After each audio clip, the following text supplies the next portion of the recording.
On our wedding day, my bride announced, "I choose your brother instead." I replied, "Excellent choice." Then I revealed his gambling debts and legal charges to her conservative parents. They dragged her from the altar while she screamed, "Second chances." I, 29M, stood at the altar watching my bride walk down the aisle in her white dress, her father beaming beside her. The church was packed with family and friends, everyone smiling and taking photos. I had been planning this day for 2 years, every detail meticulously arranged from the flowers to the reception venue. What I didn't plan for was what happened next. She reached the altar and took her place beside me. The pastor began his opening remarks about love and commitment. Then she turned to face the congregation and announced that she couldn't go through with marrying me because she was in love with my brother instead.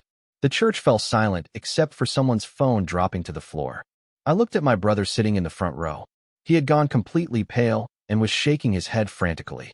My bride continued explaining how they had been seeing each other for months and how she realized she belonged with him.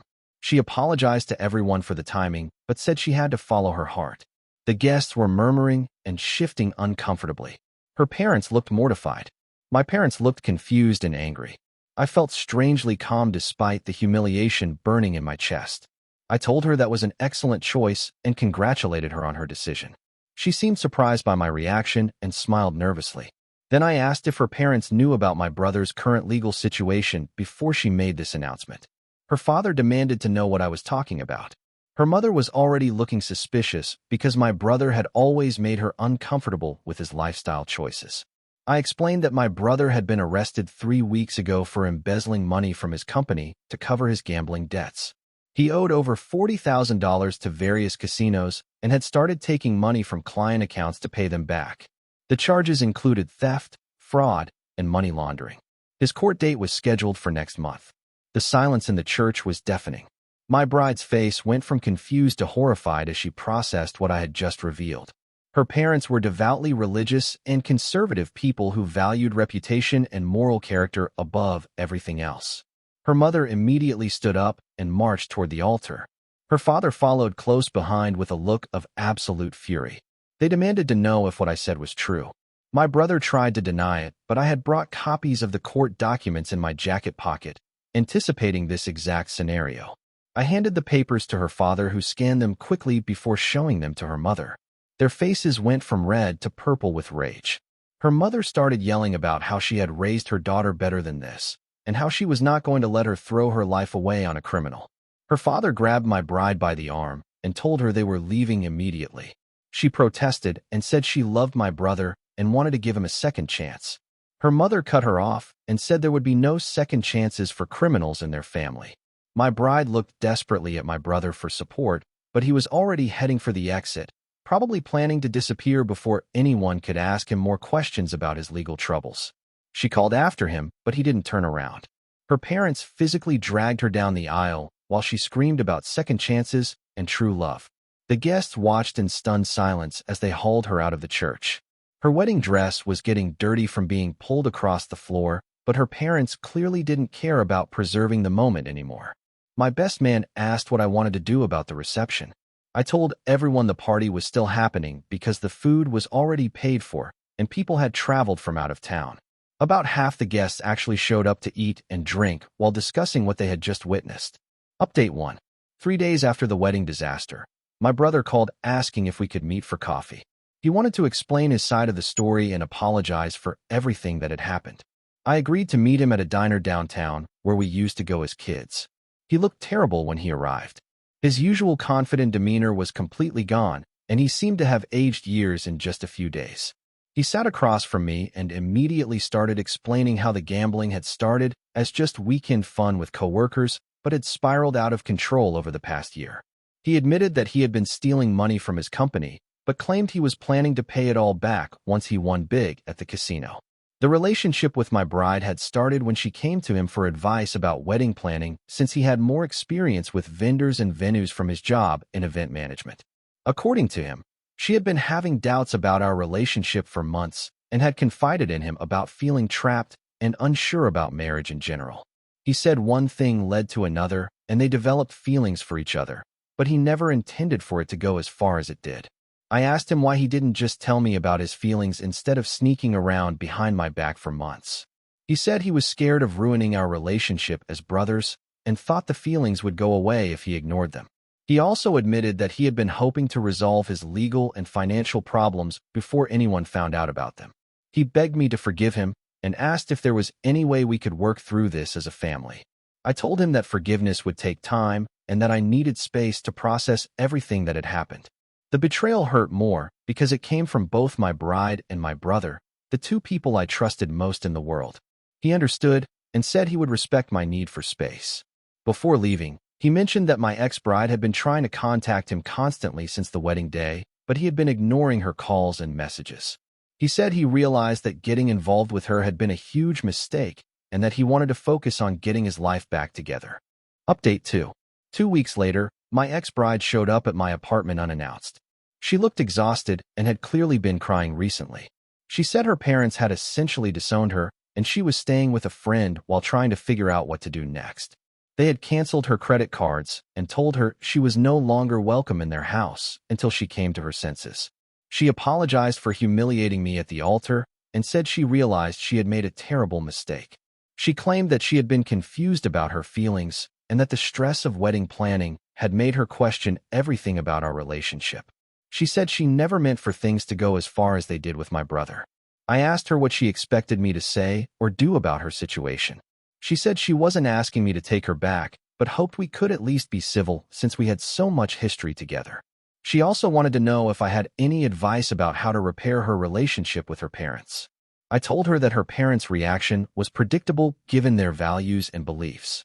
They had always been strict about moral conduct and family reputation. Getting involved with someone facing criminal charges was exactly the kind of scandal they would never tolerate, especially when it involved betraying her fiancé on their wedding day. She started crying and said she felt like her whole life had fallen apart in just 2 weeks. She had lost her fiancé, her family's support, and the man she thought she loved had completely cut her off. She said she was starting to realize that my brother had never been serious about their relationship and had probably just been using her as a distraction from his legal problems. I felt some sympathy for her situation, but reminded her that these were consequences of choices she had made. I suggested she focus on rebuilding her relationship with her parents by demonstrating that she understood why they were disappointed and by making better decisions going forward.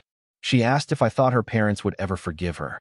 I told her that might depend on how she handled herself over the next few months and whether she could prove that she had learned from this experience.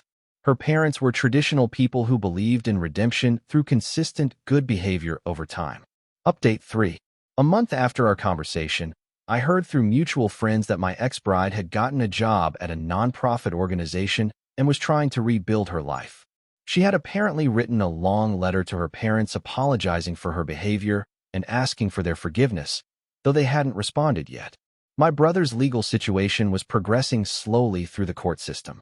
His lawyer had negotiated a plea deal that would likely result in probation and restitution payments rather than jail time, provided he could demonstrate that he was getting help for his gambling addiction and had steady employment. He had started attending Gamblers Anonymous meetings and had found a new job at a smaller company that was willing to hire him despite his legal troubles. The pay was much lower than his previous position, but it was legitimate work that would help him pay back what he owed. We had exchanged a few text messages, but hadn't met in person since our conversation at the diner. I wasn't ready to rebuild our relationship yet, but I was glad to hear that he was taking steps to address his problems rather than running away from them.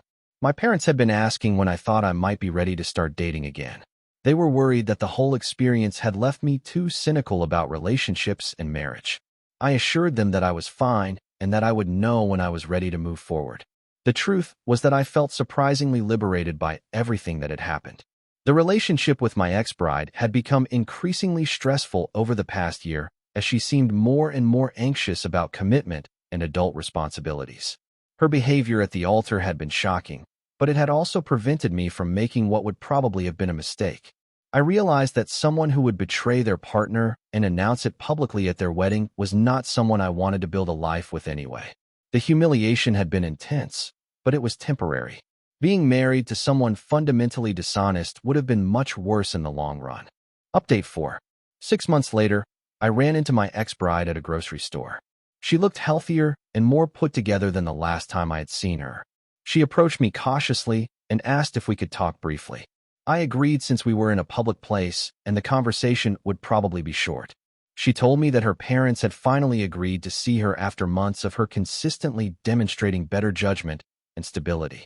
They were still disappointed and their relationship was strained, but they were willing to work toward forgiveness gradually. She had also been attending therapy to understand why she had made such destructive choices. She thanked me for not being vindictive or cruel during our last conversation. She said that many people in my situation would have been much harsher, and my relative kindness had helped her realize that she needed to take responsibility for her actions rather than just feeling sorry for herself. I told her I was glad she was doing better and that her parents were giving her another chance. Family relationships were important and worth fighting for when possible. She asked how I was doing and whether I had started dating anyone new. I mentioned that I had been seeing someone for a few weeks, but wasn't ready to get serious yet.